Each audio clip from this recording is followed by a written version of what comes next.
specific vocabulary today. Instead, I'd like you to listen to the story, and if words come up that you don't know, write them down the best you can as far as spelling goes, spell it phonetically, then go to the internet and you can look it up. Your other option is to listen for context clues, those things that are said around the word to help you decide what it means. That's the best way to build your vocabulary. Chapter 10, Friday night blends into Saturday morning, the reward. When we left off on Chapter 9, Atticus had just been sprayed by a skunk, and he had just rubbed up against Jamie, so now Jamie has not been feeling well. Jamie clutched her abdomen, willing the nausea to go away. Throwing up at home when she could be comforted by her mom was bad enough, but being alone in the woods was infinitely worse. The acidic aftertaste burned her throat. She worked saliva into her mouth, then spit. Somewhere behind her, drive leaves crackled as Atticus rolled in them. Twigs snapped, sounding like little electrical currents cutting through the air. He groaned and sneezed. Jamie picked up the flashlight she'd lost when she dropped to her knees and swept the beam around the area. There was no sign of the skunks. Apparently the mother had decided the risk wasn't worth a few morsels of dog food. Jamie's eyes stung and tears coursed down her cheeks. Because the vomiting had tired her, it took every bit of strength she could muster to stand. Her head spun, and for a moment she wobbled on her weakened knees. Great! Just what she needed was to pass out in the middle of nowhere. She bent at the waist and waited for the sensation to pass. Atticus trotted up next to her. His eyes were also watery, and tears streaked his golden fur. When he looked up, it was as if he were begging her to help him. The problem was she had nothing here that would help. Last year, a skunk had managed to go through one of the dog doors at the kennel and sprayed one of the boarders. At the time, Charlotte taught Jamie to never use water or soap to try and remove the spray. But she and Atticus both reeked, and there was no way she could continue to make him suffer. "This is a fine mess," she mumbled, slowly straightening. Her head felt clearer, at least enough to go into the cabin with Atticus on her heels. The putrid odor filled the cabin, too. She fumbled for the matches on the shelf so she could light the third candle. The thought of blueberry and skunk smell mixing almost made her gag, but she needed plenty of light, and the 2 candles already lit weren't enough. The wick had barely been lit when she turned to see Atticus preparing to spring onto his blanket on the bench. "Oh, no, you don't," she screeched, snagging one end of it and pulling it out from under his front paws. Startled, he jumped back and stared at her in confusion. "I'm sorry, pal, but you get that smell in your blanket and we're going to have to throw it out." She glanced around the small cabin, wondering where she could stow it until the smell of skunk was off him. The only option was to suspend it from the nail where she'd hung her extra clothing. She shifted the 2 t-shirts and the pair of shorts to one hook and hung the blanket on the other. Most of the smell on her was from Atticus rubbing against her right after the skunk sprayed. She'd wait to change her clothes later, but Atticus was miserable and needed relief from the stench. She'd have to ride to the kennel and retrieve some of the deskunking antidote that Charlotte kept on hand.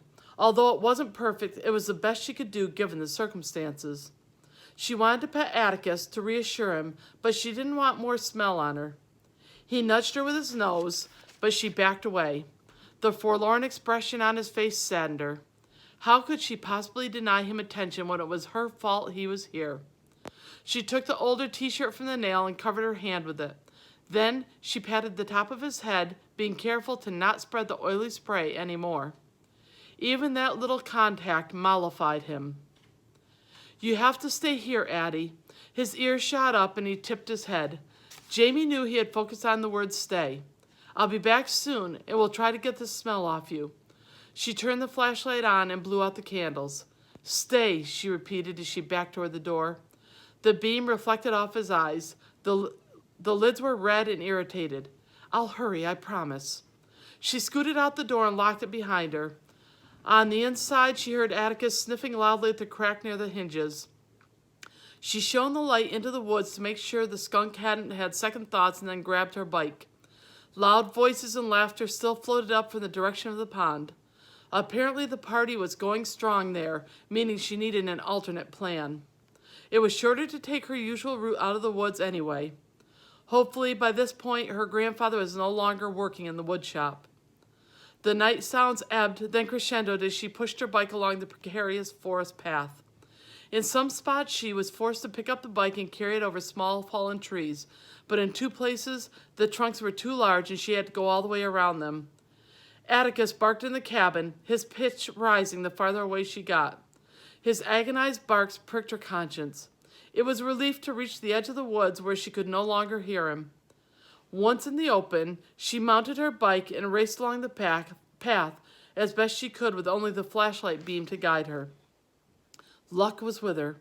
Her grandfather was no longer in the wood shop and all the house lights were out. She hurried down the driveway and followed the road to Charlotte's. 10 minutes later, she turned into the driveway at the kennel.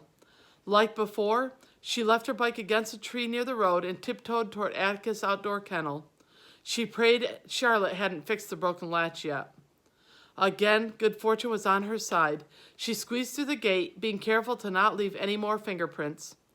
The conversation she'd had with Charlotte in regard to the sheriff possibly dusting for fingerprints buzzed through her head. She didn't need to leave any more evidence.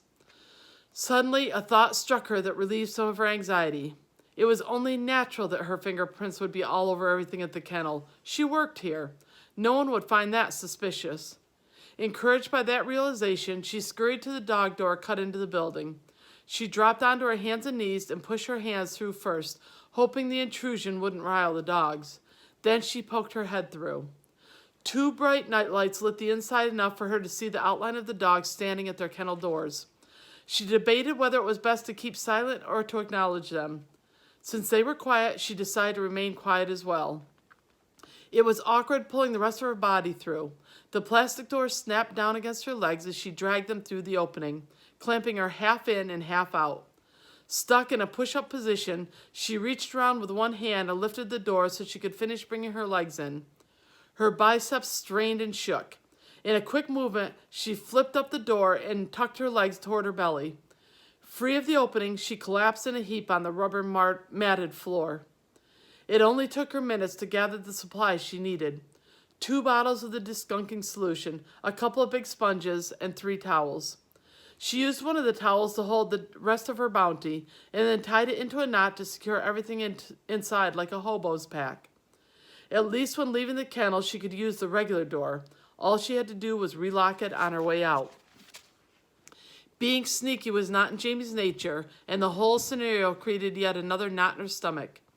If someone had asked her a week before if she'd ever be in this situation, she would have answered with a resounding no. But then, a week ago, she hadn't imagined she could lose Atticus either. When she returned to the woods, the skunk smell had dissipated slightly, but as she approached the cabin, it became stronger. Poor Atticus. He was stuck in it. Then, as quickly as she'd felt sorry for him, her sorrow turned to annoyance. It was his fault they were in this predicament. Skunks only sprayed if they were cornered or threatened. If he hadn't lunged, the protective mother would have finished eating the discarded dog food. Then she and her whole furry family would have been on their merry way. But no, Atticus had to act like a typical dog. Almost as if her conscience were sitting on his shoulder personified, she felt a jab. Why was she blaming Atticus for being a dog? She was the one responsible for bringing him out here. This wouldn't have happened if he had been back in his kennel. Properly self-chastised, Jamie charged the last 100 feet through the dark woods, trying her best to avoid the natural obstacles. Atticus heard the crunching of sticks and leaves and barked at the window until she was at the door. When she opened it, she was overwhelmed by the strong odor coming from his fur. How would she get that smell out of the cabin? First things first, Atticus needed relief. She led him outside, and to prevent him from moving far, she tied him to a sapling. The fortunate thing was he loved baths. To him, this would be well-deserved attention. It was an odd way to view the situation, but she preferred the positive spin. With that attitude, she set to work undoing the damage of Mother Nature. Slowly and methodically, she poured a bit of the odor-neutralizing antidote on Atticus's head, taking great care not to let it get too close to his eyes or mouth. She worked the solution in down on his skin, using one of the spare towels that she had borrowed from Charlotte. Atticus leaned into the pressure from her hands, enjoying the massage. I suppose you think this was worth getting sprayed, don't you?" He rolled his head, gazing at her with a look of contentment. Despite her annoyance, he made her laugh. "You're impossible, Atticus." She continued to work the solution down to his shoulders in an effort to cleanse the main areas that had been sprayed. Then she repeated the task for what seemed like an hour, until there was only a hint of the pungent odor of skunk when she pressed her face into the fur on his head and neck. Satisfied that he was cleaned as much as possible, she stuffed the towels into a plastic bag and tossed them out the door. She took his bedding from the hook on the wall and laid it back on the bench. "That'll have to do for now, Atticus. One more trip out, then I have to head home." This time, after shining the flashlight around the area again, she leashed him and took him out. 5 minutes later, Atticus had fluffed his bed and curled up in the middle of the pile, and Jamie was on her way back home. "Ew, I smell skunk," Haley screamed as she pounded down the stairs, waking Jamie from a sound sleep. Jamie rolled over and glanced at her clock. 6:30. She groaned and yanked the covers up over her head. Her nights were getting shorter and shorter. It seemed like she had just fallen asleep minutes ago, and now she had to get up. For a few minutes she lay there, wishing she could sleep for a couple more hours. "Not this weekend," she mumbled to herself.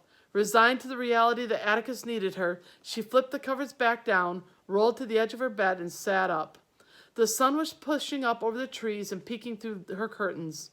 By the feel of the air, she expected they were in for another day of heat and no chance for badly needed rain.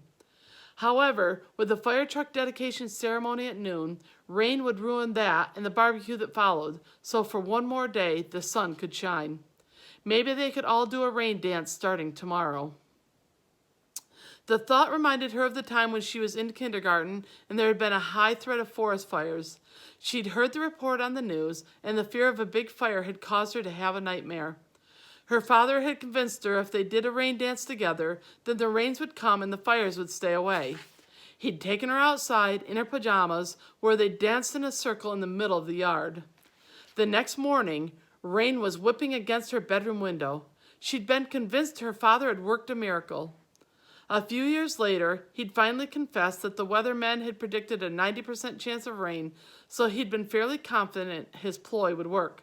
It had. From that day, Jamie's fear of forest fires disappeared.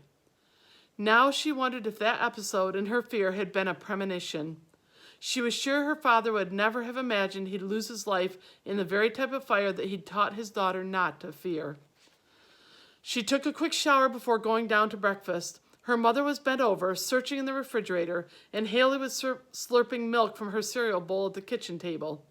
Jamie patted Haley on the head as she walked by. "Good morning." She reached over her mother and took 2 frozen blueberry waffles from the freezer and dropped them in the toaster. While she waited for the waffles to cook, she set a plate, silverware, and glass on the table. Her mother continued shifting things in the refrigerator. Jamie stepped beside her. "Could you pass me the milk, please, Mom?" "Sure." Her mother handed her the gallon of milk, then returned to her search. "What are you looking for?" Jamie filled her glass and then handed the jug back to her mother. "The tomato juice. I could have sworn I had a full bottle in here yesterday." Jamie gulped. When she'd come home in the middle of the night, she'd used that and the extra bottle in the pantry to remove the skunk odor from her skin. She hadn't expected her mother to want it for breakfast. What kind of an explanation would she give if her mother saw the empties in the recycling bin? She wished now she'd thrown them in the same big trash can by the garage where she'd thrown the bag with her skunked clothes. The waffles popped up from the toaster, making Jamie yelp in surprise. "Are you okay?" her mother asked. She gave up the search and closed the refrigerator door. "Yeah, that just startled me." Jamie removed the waffles from the toaster and tossed them onto her plate. She slid onto the chair across from Haley and stared at her breakfast. Her appetite had disappeared. Her mother crossed the kitchen to the whiteboard where they wrote their grocery list and added tomato juice. "I'm sure I had plenty of tomato juice 2 days ago," she muttered as she capped the marker. She poured Cheerios into a bowl and sat down to eat with the girls. "I smell skunk," Haley said again. "Yuck." "I think one might have sprayed outside last night," her mother explained as she poured milk over her cereal. "I smelled it when I got up too. It's really strong around the side porch area." The bites of waffle in Jamie's mouth suddenly tasted like rubber. She forced 1.5 down, but gave up and threw the last half away. Her mother gave her a questioning look. "Do you feel all right?" she asked. My eyes were bigger than my stomach. I better get going if I'm going to get the chores done at the kennel before we go to the firehouse later. Her mother nodded, and Jamie thought she could feel her watching her as she left through the kitchen door. Jamie glanced back to make sure her mother was still sitting at the table, then dipped down and grabbed the 2 empty tomato juice bottles. She shielded them from view with her body, then carried them to the large trash bin next to the garage. Even before she opened the lid, she could smell the skunk odor from the bag of clothes she'd tossed there during the night. She held her breath and lifted the lid. As quickly as she could, she hid the tomato juice bottles under a couple of bags of garbage. How many close calls could she survive without having a nervous breakdown? She was glad to know in 2 days, when Mike Williams flew back to Chicago, this would all be over. I just checked my time. By the time Jamie arrived at the kennel, Charlotte had already fed the dogs. Jamie was later than usual because she'd spent extra time with Atticus when she stopped to feed him.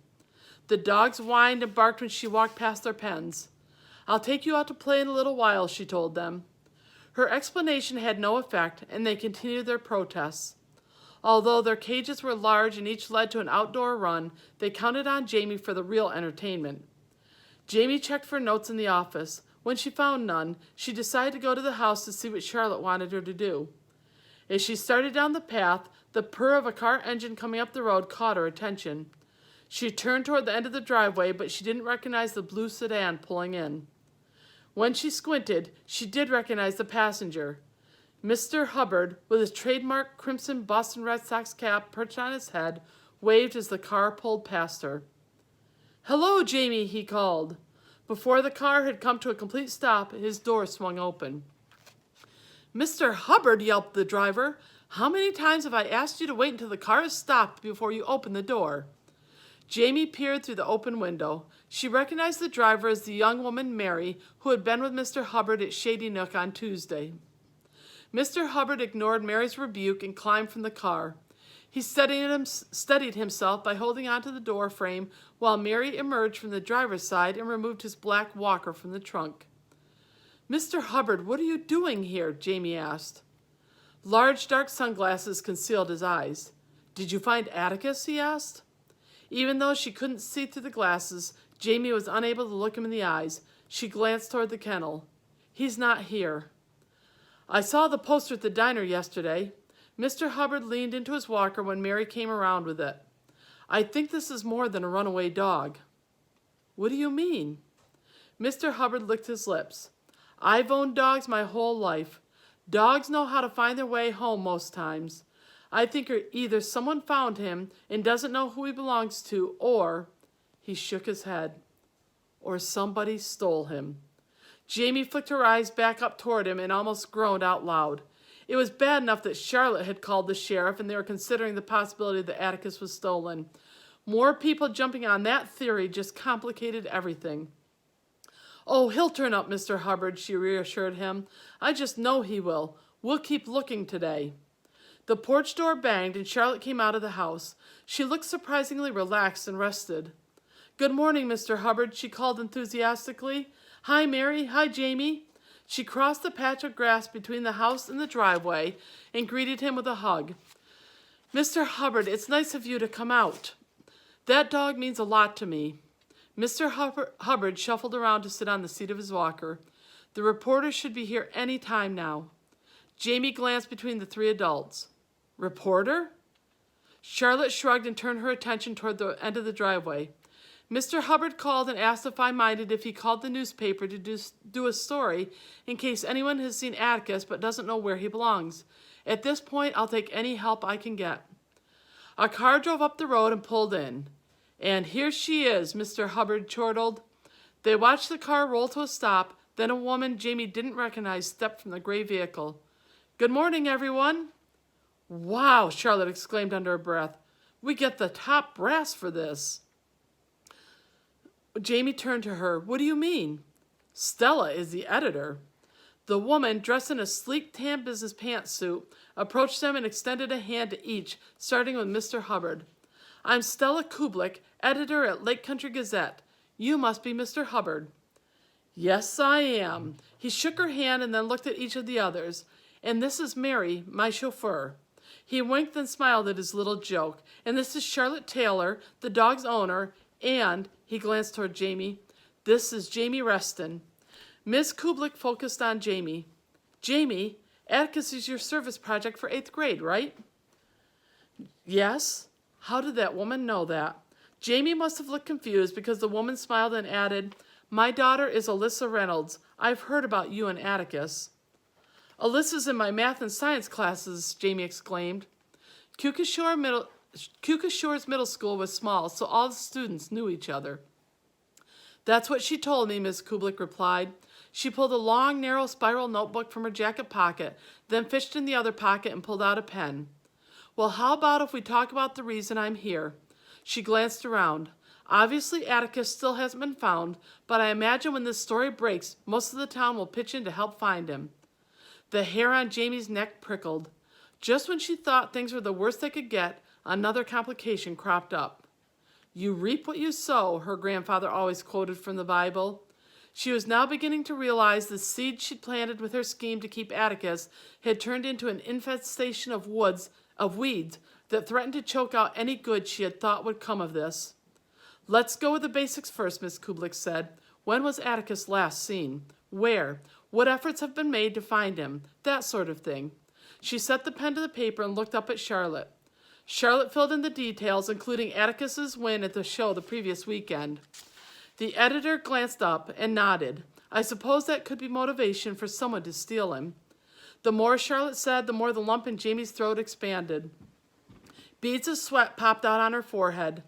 Jamie realized her deception was like a ticking bomb that could explode at any moment, leaving her integrity in pieces. When Charlotte had given all of the information, Miss Kublik turned to Mr. Hubbard. "So let's talk about your role in this, Mr. Hubbard." He relayed the Roxy story in its entirety. Lines of concern creased Miss Kublik's forehead as he shared the grim reality of his situation on the ice until Roxy saved the day. The pen scratched across the paper as Miss Kublik's hand flew to keep up with notes on the story. Occasionally she glanced up and nodded and looked back at the paper. When Mr. Hubbard finished his story, she tapped the pen against the pad. "So Atticus is filling that hollow place in your heart where Roxy used to be?" she asked. "Exactly," Mr. Hubbard exclaimed. "So, Mr. Hubbard, tell me about the reward you're offering." "Reward?" Charlotte and Jamie asked simultaneously. "Well, I haven't exactly discussed this with Charlotte yet," Mr. Hubbard explained. He removed his dark sunglasses and let them swing between his finger and thumb. "If offering a reward gets Atticus back, then it's money well spent." Ms. Kublik was writing furiously when Charlotte moved closer to Mr. Hubbard and kneeled down. She grimaced and looked from Mr. Hubbard to Mary and then back again to Mr. Hubbard. "There's something I didn't tell you when we were at Shady Nook on Tuesday." She paused as if she regretted having to tell him. "And I should have told you when you called. I'm selling Atticus. He was supposed to leave today." Mr. Hubbard removed his baseball cap and scratched the top of his head. "Why?" "He's my most valuable dog and I need money fast. A good offer came in and I had to take it. If I don't sell Atticus, I'll likely lose the kennel." Her voice trailed off on the last few words as if the breath was taken from her. "I'm sorry." Mr. Hubbard rearranged the hat on his head, then dropped his gaze to the ground. There was a long silence. Even Miss Kublik stopped writing.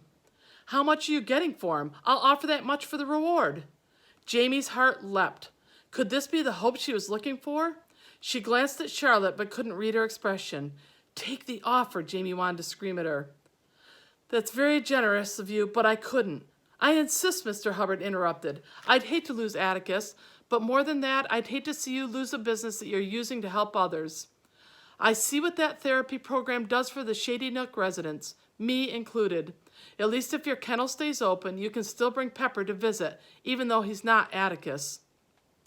"But I wouldn't be able to pay back your reward money," Charlotte argued. "I understand. I'm not looking for anything from you. Like I said, I don't want to lose Atticus, but I also don't like to think of him lost out there, or worse yet, in the wrong hands."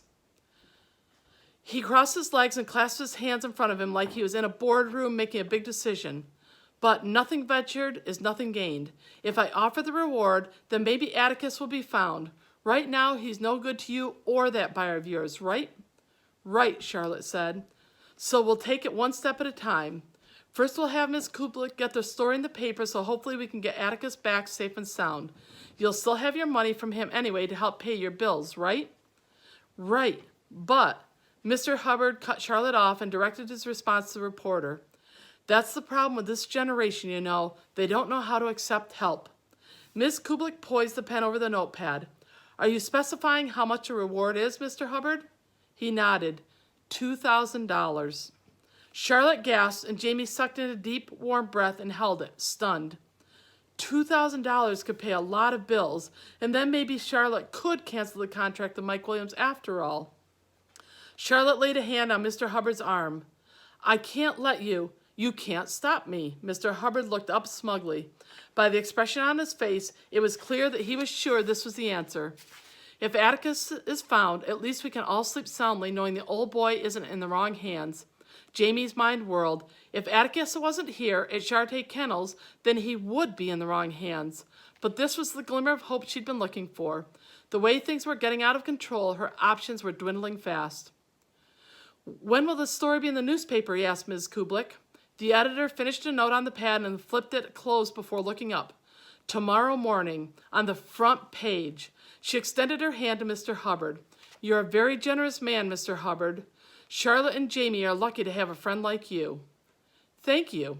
His cheeks turned rosy and he slid the glasses back on, but not before Jamie noticed how misty his eyes looked. Ms. Kublik turned to Jamie. Would you mind if I use the picture from the missing dog signs the kids at school made? Jamie shot a look at Charlotte. I don't, she stammered, not sure what to say. Why don't I call your mom and ask permission, Jamie? Charlotte suggested. I do think it would be the perfect picture to use. Okay. Her answer was soft. She was the only one who knew how uncomfortable this situation was. It took less than a minute to get her mother's permission and for Stella Kublik to be on her way.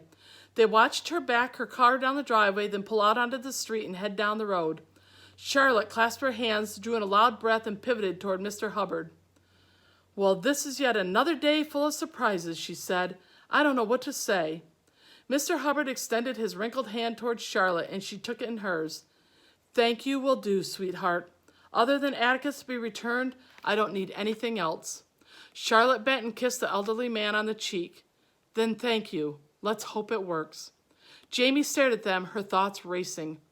If she brought Atticus back and made it look like she found him, she could collect the reward.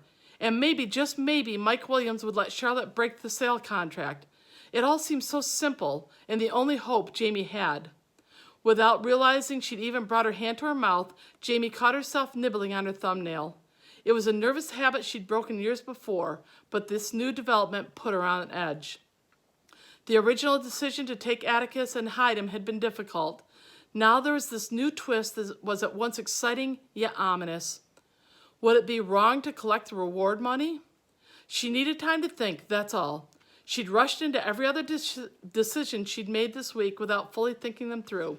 In hindsight, the mistakes were easy to see. She didn't want to make another one, but she also knew this was possibly an unexpected opportunity. A reward had never figured anywhere in her plan, but she acknowledged it, and it might be the solution she'd been seeking. If, and only if, she could successfully pull off yet another plan. Tomorrow at 1:30, we'll read Chapter 11. I hope you enjoyed today's reading. Stay safe, stay well, and remember, you can always listen back to this and see if you can learn some new words. Have a good day. Bye.